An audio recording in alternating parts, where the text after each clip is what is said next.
Mm.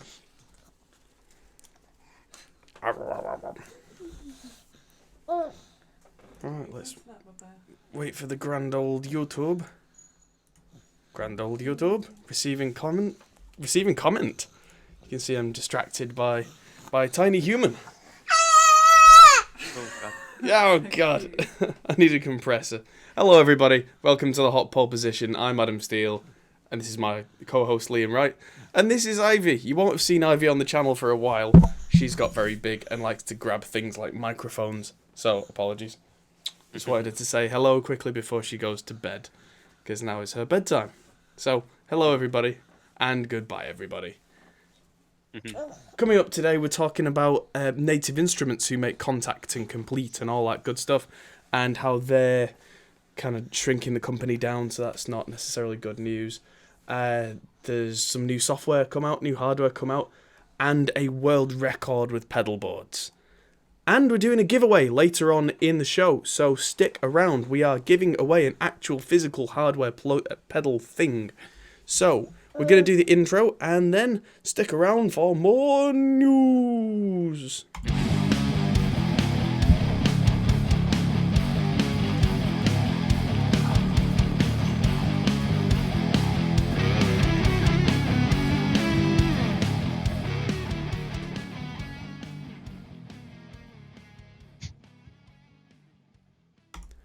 So, we actually did the intro screen today. Gave me a chance We to remembered. give me a chance to offload child. So, how's your week been? Yeah, good. Busy as usual at the moment. Lots of work. Was working till 7 a.m. the other night because I'm an idiot. Yes and yes, because Yeah. that's lots of work. Yeah. Feel free to drink along at home if you are of legal drinking age. I am drinking Guinness this evening. Fun fact, there are only 2 Guinness breweries in the world. You told me this, didn't you? There are Maybe. only 2 Guinness breweries in the world. The one, the Golden Gate Brewery in Ireland, and one in Nigeria. No, that wasn't me. Okay, well, every day's a school day. But Indeed. yes, let that settle a little because I poured that a bit fast. But yes, feel free to accompany us on our drinking journey. Drink responsibly, everybody. So, so you've been really, really busy. I've been really busy in a different kind of way, but busy is good. I've been working on drum stuff a lot this week. It looks like we're going to be doing a series of videos with code drum heads. It's just a case of nailing the date down now. And yeah, so we're going to be comparing different types of drum heads, both top and bottom, and how much that can make a difference. Because nobody ever changes the bottom heads on a drum kit. Because you think, well, why would you bother? You're not hitting them. But you kind of are. Because every time you smack the drum head, it makes the bottom one move. And over time, it's kind of like wearing a car engine out. Okay. Yeah. Over time, much, much less so than the one you're actually hitting with a piece of wood. But it does. They go slack and they wear out and stuff. And if you've ever moved a drum kit and accidentally put another drum on top of it or anything like that, they deform and get bent and generally negatively impact the sound of drums. So there's that, and also I put an order in this week with Toman because the double kick pedal that we've got is really not very good, to the point where I got massive bruises on my leg from not being able to set it up right and it swinging back and hitting me a lot. So I've ordered something newer and better that's from Toman's own brand that's significantly cheaper than I was expecting for what I'm hoping I'm getting. So I'm going to do a review video on that pedal called The Strike. So it better be suitably metal with a name like that. I put a post out on Patreon asking our patrons, seeing as though we're doing a series of drum videos, what do you think we should do? And something that came back from that was that someone suggested, how different do drums sound when you put them in different sized rooms? Okay. Because, of course, if you've got a tiny, tiny little room, can you just use, like, virtual reverbs and stuff like that to make it sound big again? Or does it genuinely completely change everything? Because, I mean, obviously, if you're just putting microphones on something in a small room, big room, of course they're going to sound different, but can you make it sound big again? Oh, okay, yeah. Because, yeah, I think to a large point I can make drums sound big again in our live room, but what about if I crammed a drum kit into the vocal booth? Right. Which sounds really stupid, but in the 70s, a lot of the really dry 70s drum sounds, they would put the drums in a tiny little carpeted ISO booth. Okay, yeah, like And ours. like ours, which was only ever intended to have a single person in at once, and not a drum kit. And there are stories of drummers from the 70s, numerous stories, where they would complain because they'd be sweating to death in between takes because there was no ventilation. So I'm Wow. probably going to sweat a lot doing that video, but hey. And then because I now work quite a lot doing live sound in a nice, large, high-ceiling venue, I'm going to get out there and record the same track in there and going to take the kit with me. So I've got the same kit, the same tuning, big room. And at some point record in our meeting room as well, because that's kind of medium-sized, quite reflective, but... Which one? Not the one that all the D&D stuff set up in. Oh, the other one. Yeah. Yeah. Because I don't need that much space. It's the fact that the room itself is physically big. So I'll probably be recording in there for a grand total of about 20 minutes. Alright, okay. But it's enough for that video to prove points. You know, because if I put the microphones in the same place, or like relatively close to the drums, how different does that microphone sound based on the room and that kind of all that jazz? Yeah. So that's going to be an interesting set of videos to do, and that's really inspired me to plan a lot of that kind of stuff out. So that's been a busy week for me. I'm going to be repairing a PA system this coming week as well. So from getting something that's decent but doesn't work to something that's decent and does work. And it Is that what's in the corridor downstairs? Yeah, partly, and there's more coming from Neil. Yeah, so Right. part of the plan for me and Liam is we're going to have a big clean out of the studio at some point very soon. Yeah, I was supposed to do that on Tuesday and got called away because Ivy was full of snot. As happened. Yeah, well, I gathered to him. As happens with children. But yes, part of our big plan is to clean out our storeroom, which is the kind of thing that you do on your day off, but when you're trying to make everything all at once, you don't really have days off. Reaper parts 7 and 8 of the series are now filmed and edited, and they're now being scheduled for release, and they're to do with drum routing with Stephen Slate Drums 5, which has came out since the last time we did that series, and MT Power Kit, which is a free drum kit, so if you don't want to pay the hundreds of dollars, you can still learn how to do all that kind of stuff.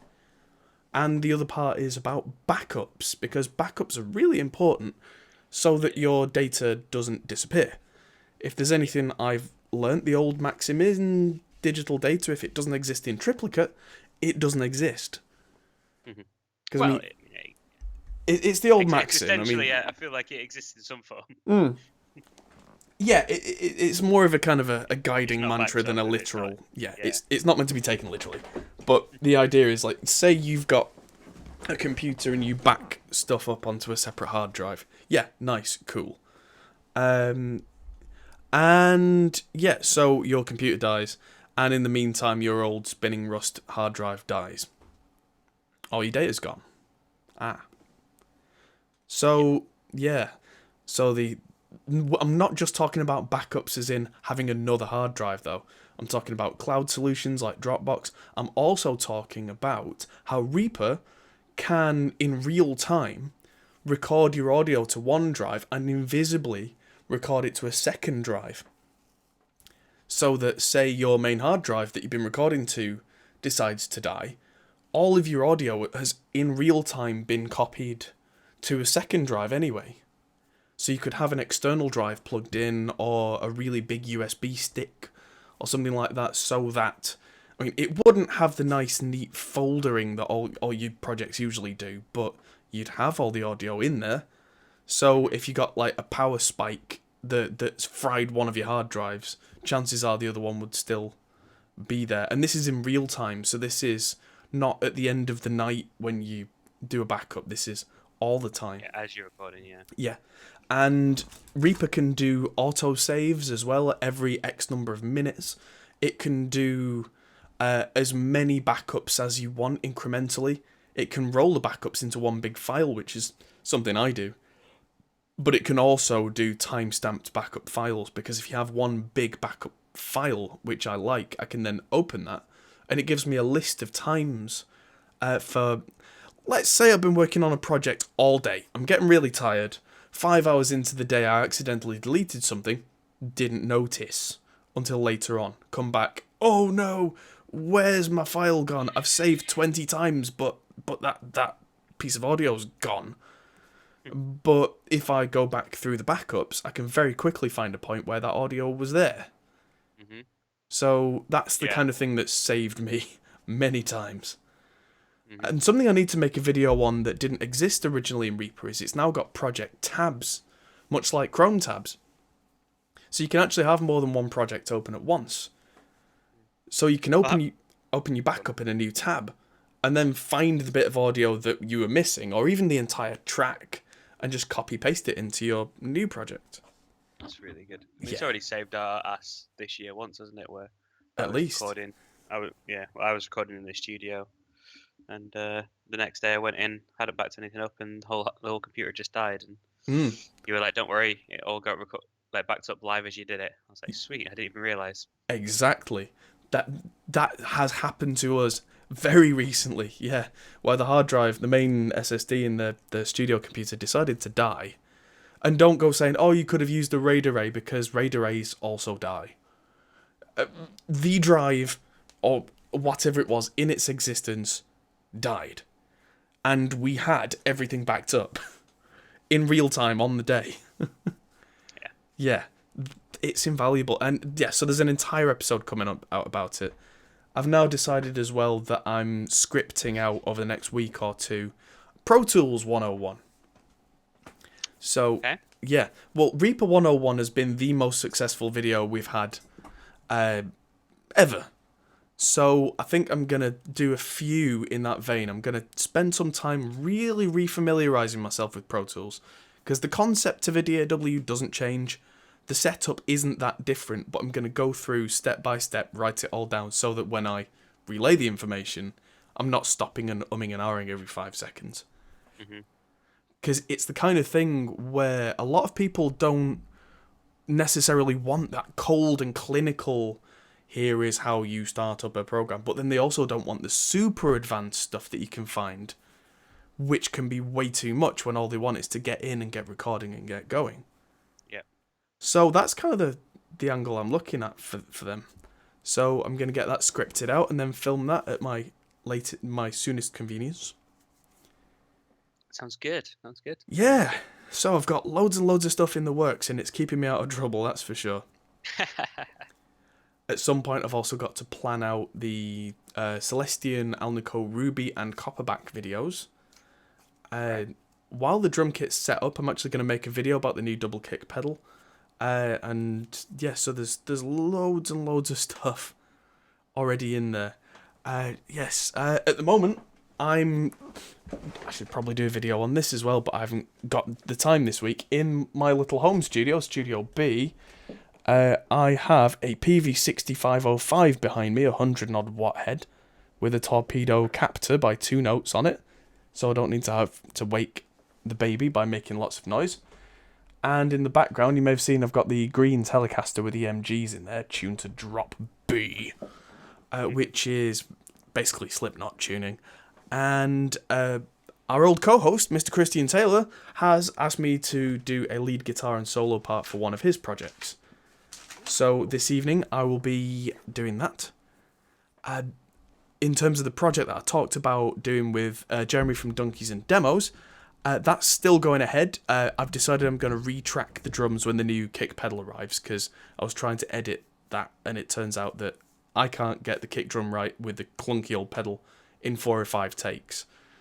Because not only am I not that good a drummer, to be honest, I'll put that out there, but I actively felt like I was fighting this thing, and so yeah, I spent 2 hours editing the drums, and by the end of it, I hadn't got halfway through the song, and I was just like, I could keep doing this, or I could do it better. Yeah. That sounds like a sensible idea. Yeah, and I know there's the old thing, a poor workman blames his tools and all that kind of thing.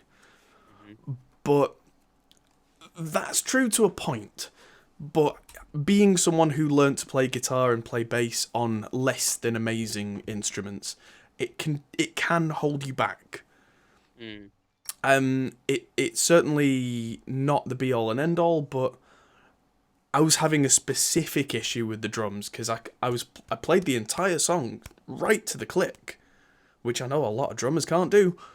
But that's kind of been my thing for the last 8 to 10, 12 years, is if you're going into a studio, play to a click, practice it. And my hands were perfectly on it, and my feet just were lumpy as anything.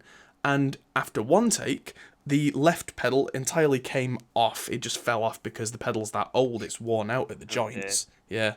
And no matter how I tried to adjust the springs and the tension and all that kind of thing on it, either there wasn't enough tension on it so it was flopping around, or there was enough tension that it would throw the pedals back into my ankles. And I had a huge bruise for 3 days afterwards. Yeah. Ouch. Yeah. So, it really is that old thing needs retiring. So, yeah, poor old pedal's going to get retired. Thing is, I've got an old Tama pedal that I had that's I paid £30 for, that's so much better than it, but it's a single pedal. Which, for playing stuff like Megadeth, you need both feet. And I might even do a video talking about being left-handed and playing right-handed instruments, because that's something that comes into the conversation here. Because I, as I just mentioned, I'm left-handed, and I play pretty much every instrument that you'll find right-handed. But I saw a very successful YouTube drummer recently, a guy called 66 Samus. He's a very good drummer. Turns out he's left-handed as well. And I found that out because he does a lot more drumming and drumming videos than I do. And he had a camera on his feet, and on a lot of the stuff where it was just one foot going ba ba ba ba ba ba, he was using his left foot. Because being left-handed, apparently that was his natural go-to. And it turns out I do that quite a bit as well. Oh, really? Yeah, I didn't notice it until I was watching some of the footage back. And if it is just one foot and I've got both feet on bass pedals, I seem to naturally kind of go for the left. Despite the fact that the whole kit is organised, quote-unquote, left to right. Mm. But then that comes back to those old conversations of what is left and right-handed anyway in terms of two-handed stuff. Like playing guitar, I've always said that the left hand does most of the work on a quote-unquote right-handed guitar. That's what I eat with my knife and fork the other way around, because I feel like my fork does more work than the knife. Yeah. And when I was younger, I would have said you were really weird, but the more I think about it, the more it makes perfect sense. Yeah. Ash is the same, which is really strange. We knew we were right for each other when we first ate a meal together, and I was like, "Oh, I didn't realize you were left-handed." She's like, "I'm not." I was like, "Whoa, we're both just idiots." That's awesome. Brilliant. Yeah. Right. I think we've spent some time talking about everything and nothing. So let's talk about the news. The news. The news. Big news this week. Native Instruments, German company who make the complete bundle with Contact and massive synth, and these guys are very well known. Have confirmed that they're restructuring the company and laying off about 20% of their staff.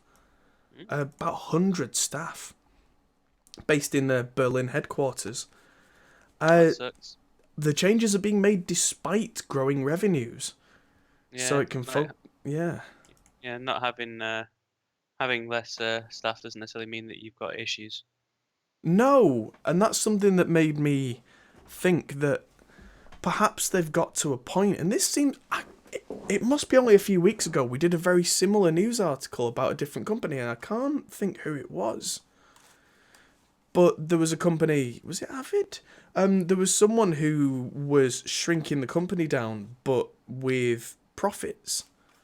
Yeah. And It makes Yeah, sense it's to because we were me. talking about having in there the pricing structure. Yes, that's it. So they were getting bigger, but cutting out 20% of the staff. It is a very similar story here. I wonder if it's just people who've ended up in like middle management, Yeah, possibly. and the company have looked at them and gone, "All you're doing is telling the people below you to do stuff." Yeah, if they're doing well, they've potentially hired a business consultant Yeah. like uh, like Mm. House of Lies style guys, and just come in and tell you what the problems are in your business. Yeah. Yeah.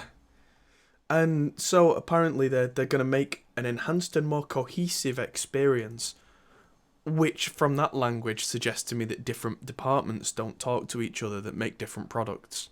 Hmm. This is something that I know happened a lot at Adobe back after they bought Macromedia. Because if you think about Adobe Illustrator, that used to be Macromedia Illustrator. If you think about Adobe Flash, which has become Adobe's animation, that used to be Macromedia Flash. Yep.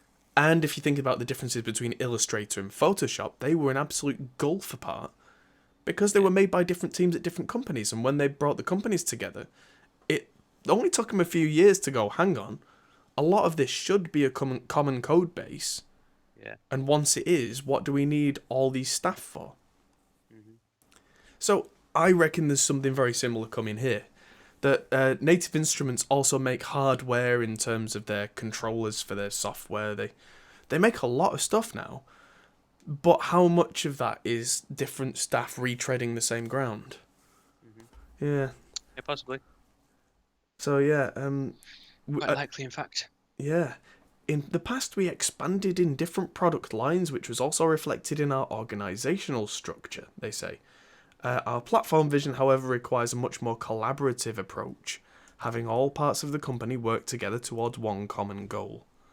So before I'd even read that, I think, yeah, that's exactly it. I think the hardware part and the software part and everyone, they're trying to work against each other, and they've just gone, well, you guys are now our common code base. You guys, bye bye. Yeah. Yeah, it's one of those. I've never wanted to buy Native Instruments hardware because it doesn't do much for me that justifies its existence. Right. Like they do keyboards with really nice like buttons and controls for their software, but they make software that's really well designed to work with other hardware that I already have. Well, why Hmm. do I want to buy your hardware then? When all it Yeah. is a nice few extra colourful buttons, you know. Hmm. So, yeah, if they can make it into, like they say, a much more cohesive thing and basically become the Apple of synths, then yeah, good luck to them, I say, because they do make some really good stuff.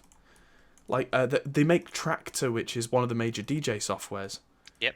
I wonder if that's a different hardware uh, department to the other hardware department that makes the keyboards and machine and that kind of stuff. And so if they've gone, well, why do we need this many extra people? Yeah. And that's, yeah, a very interesting thing. Let's move on, shall we? Unless there's anything else you'd like to add. No, this is an interesting kind of industry tidbit, but yeah, watch this space, I guess. Hmm. Yeah, yeah. That it seems to me that the way that larger companies are going to have to go now because they've got bigger and bigger and collaborated and bought other companies and realised that they're too big. Hmm. Yeah. So, from the large company to a smaller company, Plogue's Chip Synth MD. Now, Plogue, I remember Plogue when I was at university because it's a really silly name, and they made a software called Bidule, Plogue Bidule, which is a very silly name. But if I remember rightly, they're a French company, and in France, that's probably not quite as silly, or maybe it is, as it is in English. And the Plogue Bidule was this kind of block-based software that could do really wacky, really out there synth stuff. You had to be All a right. proper programming nerd, but it could do anything, and this is 15 years ago. It was very, very powerful stuff. So much so that the music school at our university worshipped it. I was on the engineering side mostly, so we just kind of looked at it and went, huh, that's weird. And so, yeah, but now they made, Plogue made a plugin a few years back called Chip something. I'm just going to have to go Google that now. Chip Sounds. And Chip Sounds was one of my favourite plugins for a long time, because if you wanted like 8-bit NES sounds and you wanted, you know, Commodore sounds, all that kind of stuff, it could perfectly do all the crunchy old 8-bit synths. Which meant if you wanted to make electronic retro-y music, you just got a modern workstation and you got Plogue's Chip Sounds, and suddenly you could go bloop bleep bleep bloop bloop bleep bleep, and it just worked exactly like you would expect it to with any other type of music. I thought it was amazing. So now they've made Chip Synth MD, which is like a couple of weeks ago we talked about another company that had made a Sega Mega Drive or Genesis plugin. Yeah, but now the daddies of synthesis have stepped in and gone, well, we do it better. And they've reverse engineered the actual audio chip from the Mega Drive, which is impressive enough. Then they've added the square wave core, which I think was from the 32X. They've also added sample playback. Did you ever have a Mega Drive game that could play samples? And they sounded awful. Oh, I remember. Something like Altered Beast that went, welcome to your doom, but it kind of came out as because it was that bad. Yeah, so they've managed to emulate that as well. I mean, these guys, when Plogue do something, they do it. And they've done it 6 times over. So in the hardware, if you want like 6 Mega Drives playing the same note, so it sounds like an absolute monster, yeah, you can do that. That's really awesome. And apparently it can actually play vintage soundtracks in VGM files, which are like exported out of actual ROMs. Okay. Yeah, so it can do actual like synth music in scary reality. And it's £49, which is still relatively cheap for something that's... Yeah, if I wanted to add Mega Drive sounds into stuff that I'm making, hey, I might do that.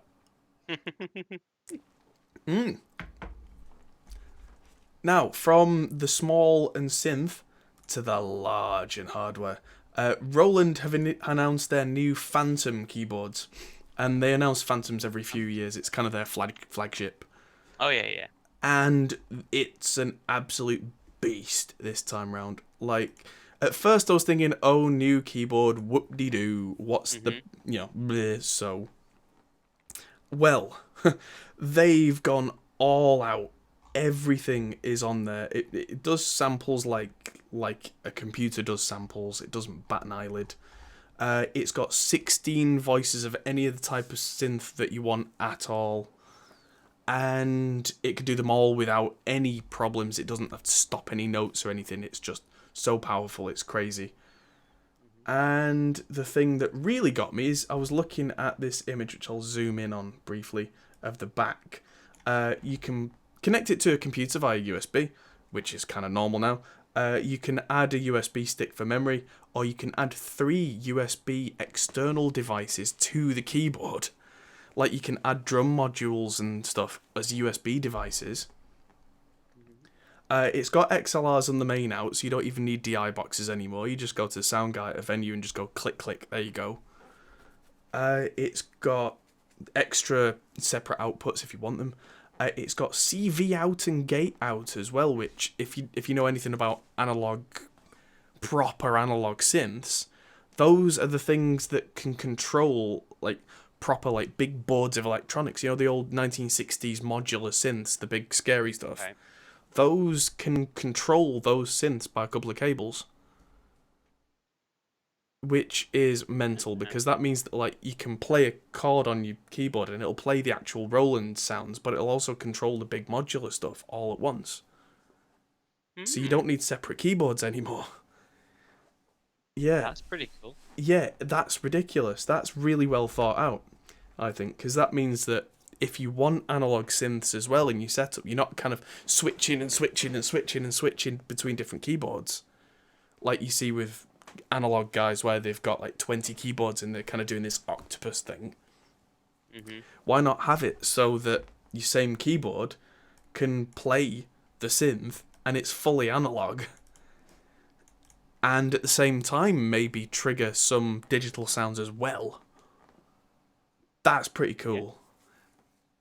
Yeah, that means that there's some big possibilities there. Yeah. That sounds like a big boy keyboard. Yeah. And yeah, it's even got like drum pads so you can go doof doof with your hands. It's got all sorts of stuff on there. Yeah. They're not messing around. And I thought this keyboard would be in the £4,000 to £5,000 range. The link for this one was gearformusic.com/news. It seems that they've taken over Gear for Music. And so I thought, okay, let's see how much they are. So they are a bit more than I thought they were. So yeah, the Phantom 8 is £3,500. But that's the kind of thing where keyboard players will get one of these every several years and they're done. Yeah. Because, yeah, you don't need any more than that. I mean, so why? Okay, so £3,500. Yeah. But say you've already got a, like, I don't know, decent like MacBook or just general laptop. Like, why would you spend £3,500 on this rather than have a keyboard and just using it essentially as an interface? Good question. I think this kind of keyboard isn't aimed at those people. This kind of keyboard is aimed at the kind of people who are to keyboards what a guitarist is that would spend £3,000 on a Les Paul. This is the kind of person that will take this out to shows and expect it to do everything and have the hands-on control of all the integrated controls and be able to just flick from one preset to another with no lag, no latency. Literally no latency, because their processing engines are just ridiculous. Would you get latency and lag if you had it hooked up to a laptop then? Yeah, you'd get some, because you'd have to have the MIDI come from your keyboard into the computer, which then would go to the interface, and the computer to the interface would have some latency. Even a really, really good one, you're looking at a couple of milliseconds. I mean, do you need an interface though? Can you not just USB straight into your computer though? Well, what makes the sounds then? If we're talking just like to get it out back to the desk. Yeah, okay. Yeah. No, yeah. So can you? So a basic keyboard can transmit the notes from the MIDI into the computer, but then getting the sounds from the plugins out live. My old Casio keyboard could do that. Like I could play it into the put it into the computer via MIDI, and it would play the samples from the PC via the keyboard speakers. If I wanted it. Well, it might play the MIDI back from the computer to play the keyboard samples again. But you could No, it would play. I could basically use it as, because I didn't have any other. Well, I did have an audio interface, but I remember like I could play the normal piano sounds on the keyboard. Yeah. Or I could plug it in and use it as just a sampler and play the sounds out of the computer. But I could also use the PC sample sounds and they would come out through the keyboard. I would want to see this technology, because this sounds like something where it might be. Is it down? Is it even? Did we chuck it? I don't know. The keyboard, the old Castle keyboard that had the cartridge in it. I remember it. I don't know where it went. I don't know if you took it back home or what. It might still be kicking around. I haven't seen it in a while. But anyway, okay. So on that basis, though, so this keyboard has like XLR outputs. Yes. He's saying that for a £3,500 keyboard, I couldn't, even with, I could get an equivalent, but with this one, could I not have a laptop attached to it, play the notes on the keyboard, use the samples out of the computer, and then use the XLRs out of this to send that sound to the front of house? Possibly. You probably can, actually, because it's got a USB interface inbuilt, and it's probably good enough quality, knowing Roland, that you could do that, although it might have a little bit of latency. So if you wanted extra synth sounds or whatever that this keyboard couldn't do, you probably could do that. I wouldn't mind betting you can, because we're in the kind of generation of keyboards now where it being an integrated interface isn't laughable anymore. That's more than likely possible. But that used to be kind of almost unthinkable, where it's not now. Oh, there's more. There's more connections that I couldn't even see on those pictures. Oh, hello. So it's got what is on? Oh, go away. I'm trying to zoom in on this thing. Oh, so it's got 2 microphone and line level inputs on the keyboard. So you could definitely use this as an interface. It's got all sorts of pedal and MIDI inputs. Yeah, so it's got 2 microphone inputs, and it's got USB for an interface. So you could do all of that just with this keyboard and a laptop. Yeah, very cool. It was a Yamaha. No, I think about it more. I think that I'm literally just imagining this, but I'm gonna find the keyboard. It sounds like your keyboard did something, but a bit of either nostalgia or just... Yeah, I get what you're saying, because obviously if it's just MIDI back into the keyboard, then how's it getting the samples? Yeah. This is it. Or maybe That you had looks your like, interface that is my wired. keyboard. Holy crap! What is? I've just found my keyboard on eBay. I swear I have. Huh. Why has it got LA Right on the back? No, it's got stickers for the notes on the keys in the same places that I put them, in the same haphazard way that I did. Like, because I literally, like, middle C's got a C on it and all the others. I swear that's my keyboard. That's hilarious. I think everybody who had that keyboard... or something. Maybe. Either that or everybody who had that keyboard put those keys on it. Put those note stickers on it. I don't know how to explain, but I can tell by looking at them that they were the ones that I put on. You sure your dad's not put up an eBay account and not told you? We probably sold it at a car boot years ago. Hmm. Or we gave it to someone. No, we did. We gave it to like a family friend, and now they're selling it. Which, I mean, fair enough, because we probably gave it to like 10 years ago. Yeah. That's hilarious. How weird. Typically, I could have done with a keyboard like that last week. Which sounds really stupid, but this cover that I was doing with Jeremy from Donkeys and Demos, I got a copy of the song by Megadeth in MIDI format, which sounds really stupid, but the reason I did that is I couldn't trust the original song to be perfectly on tempo, perfectly on a metronome, because either it might not have been, or if it was recorded on tape, it might have been fluctuating a little. And what I've done a couple of times with covers is I'll get the song or some semblance of the song to a click, record a couple of parts of my own, and then remove the original, and then I've got enough of a framework to build upon. Mm-hmm. And I got the MIDI file, and trying to play back just a plain MIDI file without it sounding like complete garbage through Windows is really quite tricky. Mm. And a lot of keyboards now, they're not set up to just play general MIDI, which those old keyboards, that's literally what they did. General MIDI was like a default set of sounds, if you remember them, all the way up to 127 with the gunshot and the applause and the helicopter. Yep. And yeah, if I'd had that around, that would have been really quite useful. But yeah, because that was the keyboard is amazing, because you had your voice, your style, and your song, and you could fill. And it already had songs built into it, so it could teach you how to play keyboard. You could play it, and it would light up each key. Yeah. So you could then play along to it, and then it had literally a Mega Drive style cartridge that you put in with all the bonus sounds. It was mental. You said it was a Yamaha? Yeah, Yamaha PSR230 it was. Wow. Yamaha seem to have a big thing about cartridges. I've got an original DX7 in the studio, and that's got a cartridge slot with a cartridge in it. Yeah, it just seems to be a thing that Yamaha did. Huh. It's cool though. You can full on just record your songs as well. Like, for an old keyboard for a kid, it was very cool. I remember that. We had Casios at school that could do that, and you could record several layers of MIDI, and I used to screw around with that when all the other kids were just like doing one layer, recording it back. But then look what I ended up doing. So it was kind of to be expected from me, I guess. Yeah, indeed. Yeah. So let's move on from big and expensive to small and cheap.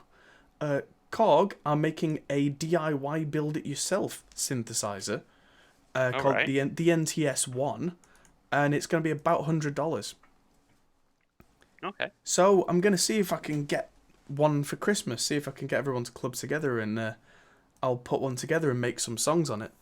It's it's a digital oscillator inspired by the multi-engine, apparently in the Prologue and Minilogue synths. It's got a multi-mode filter, 3 LFOs, stereo effect processors like delay and reverb and stuff, and an arpeggiator. Ooh, so I can press one key and it'll go, which is always cool for people who aren't amazing with a keyboard, like me. So I can get it to make different sounds, including custom oscillators. And yeah, so it comes as a kit of a board and some chips and stuff, so you save money because they're not building it in a factory. They just stick stuff in a box and go, there you go, you do it. And yeah, I'll do it. And yeah, it gets powered by USB-B, so you can power it from like an iPhone charger. And that sounds really cool to me. Oh, and because it's 5 volts. Hang on. If it's 5 volts, like, if it can be charged off a phone charger, it can run off a battery bank. So I can, like, write arpeggiated parts and stuff while I'm out and about with nothing to do for 15 minutes. Cool. How often do you find yourself in that position, sat on a park bench, going, "If only I had an arpeggiator"? Good point. Generally, not much, but Yeah, over the Christmas twice a day. period, Yeah, twice a day for you, probably. on a park bench, yeah. Over the Christmas period, I can see myself having some points where I'm sat like at a relative's house, being like, "Yeah, I'm just gonna go and sit over here for 15 minutes. Beep boop, beep boop, beep." Yeah, but yeah, $99.99. So I can see myself getting one of these. In fact, cool. I might annoy the guys at Korg and see if I can get one now. They'll probably say no, but can't hurt to try. In fact, no, they'll probably just not respond at all because that's how companies work. They never give you a no, they just don't. But, don't ask, don't get. Yeah. And people are saying yes more and more often to us now, which is exciting because we're about to hit 20,000 subscribers. And that's kind of a big... Cool. Yeah, little story time for you ladies and gentlemen. Way back when we had about 300 subscribers, which was when we were absolutely nothing on the internet, we were doing a series that involved Celestion and comparing the different speakers. And we got Blackstar involved and we got a couple of other companies involved. And I sent a message to New Neighbor Pedals. New Neighbor Pedals they make pretty cool reverbs. And they didn't just reply with no. They said, thanks for your inquiry. We don't think you're at the kind of size yet where we'd want to get involved. Which, in itself, wasn't particularly upsetting. It was like, yeah, makes sense, cool. But I then replied with, okay, cool. What kind of level do you think you would start engaging with a company at? And props to them, they replied with, we're not sure, but how about 20,000 subscribers? And that stuck in my head a little bit. And that's been a target ever since. And I'm so excited that within hopefully the next month or so, we'll have crossed that barrier. That's very cool. Yeah, it's a little achievement for me. My first achievement was overtaking the number of subscribers that Banter Media had. You still got the email? Yes, I'll dig it out. Yeah, so you can literally just hit reply to that email, right? Yeah. Oh, and I will be. Oh, trust me, I will be. I'll be like, hey, guys. You just reply to it saying, okay, done. Now what? Yeah. Next task. Yeah. Oh, yes. The little quest icon above his head to disappear and go to a check mark. Yes. Here are your 20,000 bear asses. What next? an escort mission. Oh God. Yeah. I mean, we're nearly at that point where we're going to get onto the radar of things like there's an event happening right now called 42 Gear Street, which is in Germany, and it's all the big YouTubers in the music gear world. And we're just kind of below that threshold where people know where we are right now. But when we get into that, then they're going to start like traveling to Germany and places like that to events to meet more people, have more videos with these kind of people. Then we're seen on their channel, they're seen on our channel, that'll snowball. It's really exciting that this is all going to come up really in the next 12 months. And so I'm getting quite giddy about it now. I'm going to see how far in advance I can plan being at Music Messe, which is the big European audio event, which I think is in April. So if I start looking now, we might be almost prepared. Yeah.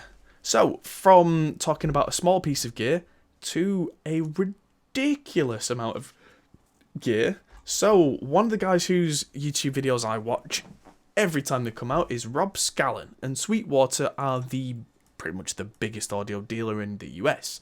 And between them, they just broke the world record for the largest guitar pedal board. And just look. That is pretty impressive. Yeah, 370 pedals, I think it was. 319 pedals. Over 34 boards. And all the separate boards that they made, they kind of made it as a modular thing so that each pedal board worked. So that then they could put them all together and know it was going to work. But it was a Guinness World Record, and there were certain hoops they had to jump through. Like, not only did it have to work, they had to test out every pedal, and they had to perform a gig with it. So that they had to perform in front of a number of people and operate every pedal during that performance. Okay. They managed it, and it was awesome. And there's a video on Rob Scallon's... It'd be cool if they had to... Oh, not cool. It'd be interesting if they said, okay, you've got to be able to play each song twice. Yeah. With all the same pedals. Yeah, it was pretty ridiculous. And it was really quite impressive. I imagine like each board would be like a different sort of section though, wouldn't it? You'd have it so like at least you like your reverbs or something. It was kind of like that. Like there were 2 or 3 boards together that had all the wahs on, and I think at one point 4 people were playing wah pedals at the same time. It was hilarious. Yeah, there were guys there like Robert Keeley from Keeley Electronics was helping build them. Josh Scott from JHS Pedals brought his own pedals and helped to build them. Guys from Temple Audio and Brian Wampler from Wampler Pedals. Alex Liveson from Rush turned up just for a laugh, just to start playing the pedals with Rob Scallon, just because why not? And yeah, it was all arranged with Sweetwater as this big... Well, we're talking about it. Everybody's talking about it in the pedal world right now.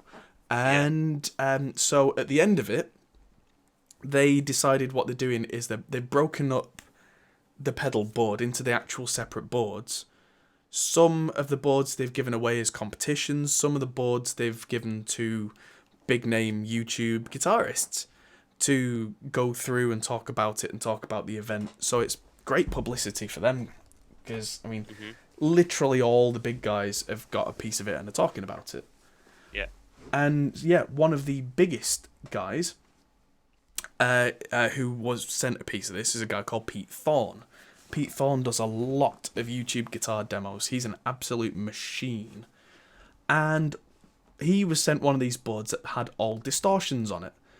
And 2 of them were Two Notes Le Lead and Le Crunch, which segues perfectly into the next piece of news, I guess, is an announcement. So that's the Le Lead pedal there.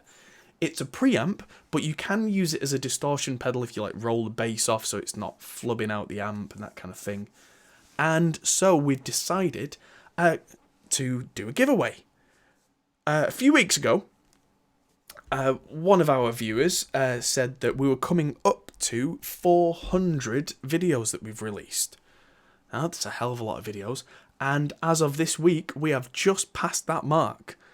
So, yeah, little celebration, because that came around really fast. Wow. And so I've decided to do a bit of a giveaway. So in our studio, we have all the Le Preamp pedals, the Le Clean, Le Crunch, Le Lead, and Le Bass. Now, the Le Bass, you're going to have to pry from my cold, dead hands.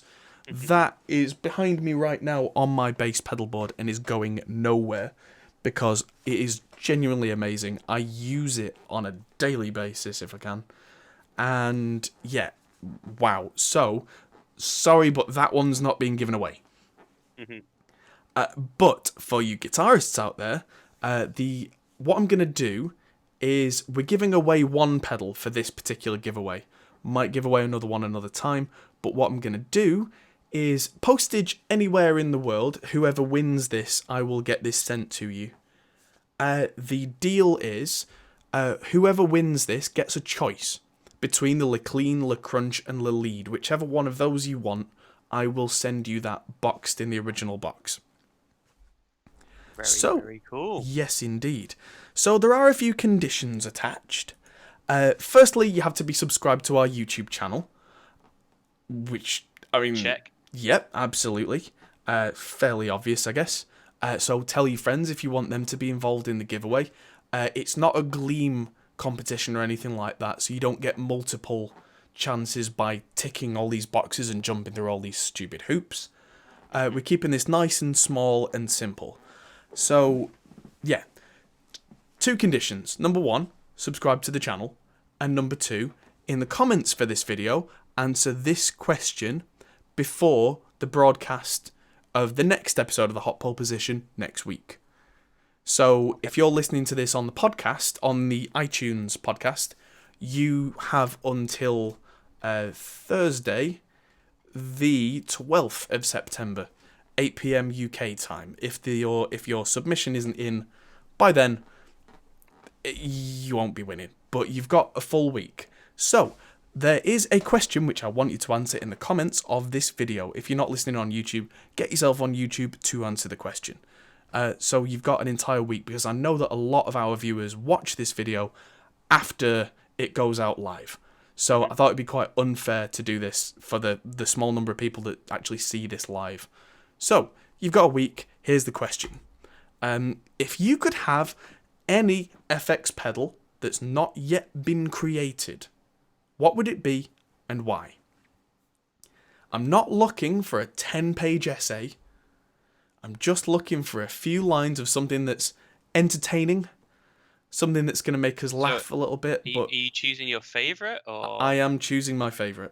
I'll do a top 3, and the winner is the one that is interesting and creative and probably funny, but not necessarily funny for funny's sake. If it's amusing, but also you go, oh, that could be interesting, that's the one that's going to win. So any pedal, like, you could make any pedal. Yeah. Does it have to be, like, scientifically feasible? Within reason. I mean, if it's something that's not been created, lots and lots of pedals have been created at this point, so we're really kind of stretching and looking. So that's what I'm thinking. Surely you have to allow the ability for, like, technology that doesn't exist. Yeah, but if it's something that reasonably could exist in the near future, I'll accept it. If we're talking, okay, so I can't have a pedal with the soul of Kurt Cobain that will play my guitar for me whenever I press the button. Surely that's just a tube screamer. Boss DS2. Yeah. Or a DoD grunge pedal. Fun fact, I was watching a video that came out from JHS earlier today, and apparently Kurt Cobain had the DoD grunge pedal on his board for a couple of years, mostly to wind people up. He never used it. That's awesome. That sounds like it. Yeah, and then when they asked him, well, how do you get your sound? He'd just hold it up and be like, well, this is the sound of grunge, duh. And so many reporters would have then reported that as, like, what he thought. Yeah. Like, apparently, so many people wouldn't get his sarcasm at all. No, yeah. That's apparently when the grunge pedal was made. I mean, you know about the grunge pedal, right? Everyone's seen a grunge pedal at some point. That horrible kind of purpley black Digitech DoD grunge pedal. Apparently when they first came out, they were selling 2,000 units a month, which is pretty good for pedals. And then Kurt Cobain sarcastically said, like, oh yeah, well I use the grunge pedal, and suddenly it sold 8,000 units a month, which is up there. Yeah. If you think they were selling, I'm gonna guess at $100 each. That's $800,000 a month for one pedal sales. Just because Kurt Cobain said, whatever. That's absolutely hilarious. Yeah, it is a bit. Yeah. So, I'm going to turn that question off the overlay now. So, yes, get your answers in the comments on this video before the broadcast on Thursday the 12th of September. And you will be in with a very good chance of winning yourself a Two Notes pedal. And yes, we will pay for the postage and all that kind of stuff, so it's literally just what we're asking for is your subscription and a comment. That's pretty cool. Pretty cool. So I can't enter. I'm guessing that's the third stipulation. Well, you can enter, but I won't let you win. Yeah. Employees and friends of Hot Pole Studios Limited are ineligible to win. Yeah. Yeah, that's what I was thinking. So, let's talk about our and finally. So, and finally, model Cara Delevingne. Turns out she can play guitar, which is cool. Right. She can play guitar really quite well. There's a video of her on the Tonight Show from with Jimmy Fallon, which I'm not going to play on our stream because copyright, but go and check it out. I'll leave a link in the description. She is playing Sweet Home Alabama behind her head. Which, I mean, the guitar's massively out of tune, but they did just hand it her under hot studio lights, so I'll give her that. Yeah. And she's just batting it off, and just behind her head, she can play. I have a lot more respect for this woman now, because models, you don't know what they do, and generally, I suppose you assume that they just... I mean, she's an actress, that's what you mean, she's a Hollywood actress. Well, I suppose so, yeah. She moved into that. Yeah. She was in Suicide Squad, wasn't she? She was indeed. As kind of a model that had been spray painted in monochrome. And just looked at people funny. But well, for the first bit, she was that weird, bit creepy thing. Yeah. Yeah, she starred as that thing from The Ring. But yeah, I mean, props for being able to just do that. Because that's... I don't think I can play Sweet Home Alabama behind my head, and I've been a guitar nerd for nearly 20 years. So, yeah, I mean, she was in a relationship with Annie Clark, St. Vincent, for a couple of years, but it doesn't rub off like that. It does make sense that they had something in common, that they both played guitar, which, yeah, it's interesting, the skills that you realise that people have off camera that they don't talk about. Mm. And yeah, so aside from just having... I'm definitely going to mute it now, but aside from having eyebrows, yeah, she can... she's playing with her thumb, which is kind of... I used to do that when I started playing bass before I knew any better. But yeah, she's really going for it. I thought it was pretty cool. Yeah. I now think about Cara Delevingne in a very different light. It's pretty cool. Yeah. I know that if I ever play a concert and she shows up, I'll be getting her on stage with the guitar now. Yeah, because that's going to happen. Yeah, sure. Why not? Life's pretty weird. God knows where we'll turn up. Indeed. But now We've done some pretty weird stuff. We have indeed. I've now got an extra piece of pub trivia that should something really, really strange happen, just roll with it. So, yeah, I think that just about sums up tonight's stream. I need to get 3 episodes of the podcast up on iTunes. Apologies to anyone who's been listening on iTunes. It's not been up for a little while because I've just I did notice that. I was listening in the car the other day and I noticed, I was like, wait a minute, this is quite a while ago. Yeah, I've been a little bit useless on that front. I've actively been recording the podcast this evening, so that's going to be ready to go within a few minutes. So I'm going to take the time now, because I'm not ill or tired or anything like that tonight. I'm going to crack on and get that done, so that people can hear about the giveaway. because everybody loves a good giveaway. We do. Yes. So tell your friends. I know that waters down your chance of winning, but then maybe your friend will win. And maybe you'll win anyway. The whole point of giveaways is to spread the word about the channel, so I make no bones about that. Tell people. It's very much appreciated. Indeed, indeed. And yes, absolutely get on our sponsors like DistroKid and... Oh, I'm going to put a link in the description now to Toman. We have a partner link to Toman. If you click on that, if you're going to buy anything from Toman, if you were going to buy anything from them anyway, then click on our partner link that's going to be in the descriptions from now on. And I think you get a little bit of money off. I'm going to have to double check that. But even if you don't, we see something from that. And we're going to be linking products in everything that we review now that Toman sell with a partner link, so that helps us out as a bit of a kickback. And we're going to do more and more of that kind of affiliate linking stuff as time goes on, because especially the Amazon links now, they're really starting to help us out. So yeah, the more you guys can help us out without having to spend any more money, the more grateful we are, of course. And you know, if we can turn you on to great hardware and great equipment, and you can help us out in kind, that's a great fan-viewer relationship. And definitely. Yeah. So we really appreciate everything that you guys do for us, and in turn, we want to help you, and you can help us, and the cycle of life continues. So, Indeed. yes. Thank you, everybody, for watching. Truths.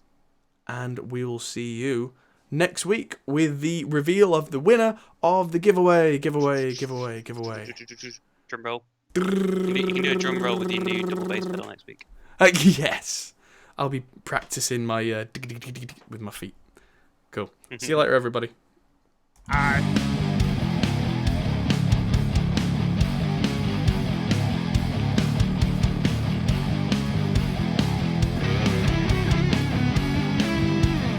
Support us through Patreon.